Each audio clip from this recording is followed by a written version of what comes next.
Good day, everyone. Today we're gonna speak about the very interesting thing, which is the alignment of bicycle and pedestrian facilities and the intersections. And we know that one is very critical. Okay, my name is Sonabile Lanja, and my student number is 21661145 The question we have is what happened at the intersections? We know that there are a lot of things that happens at the intersections. However, the majority of those things is what lead us to the occurrence of the incidents that causes the most of our stats as recorded by the road incident management system. So by answering the question saying what happens at the intersections, there is a high volume of controlled traffic. When I say controlled traffic, it is because it is controlled by the phases that occur in that intersection. It's either by provision of the traffic signals or by having the stop signs. Then there is what the pedestrians they cross as well, because that is where the pedestrians cross most of the time, because the traffic there is controlled. Now they will be able the pedestrians will be able to stop, and they will be able to move as well. The critical thing is the cyclist.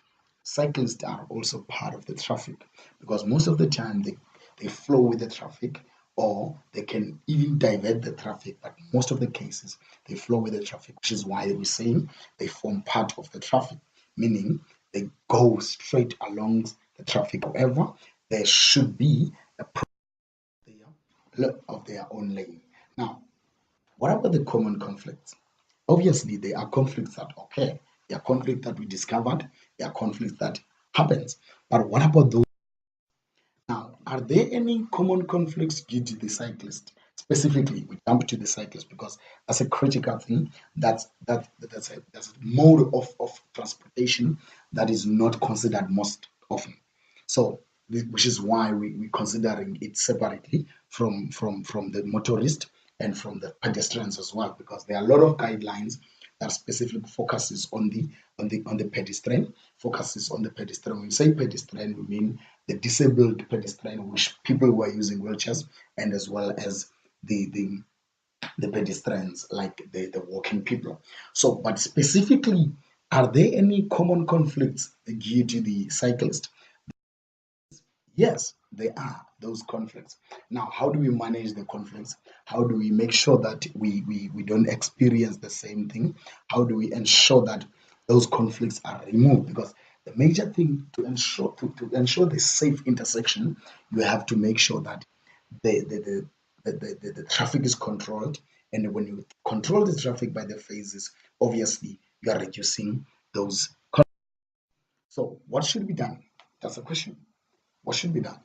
What can I do to reduce the conflict, those conflicts, or to minimize or to eliminate?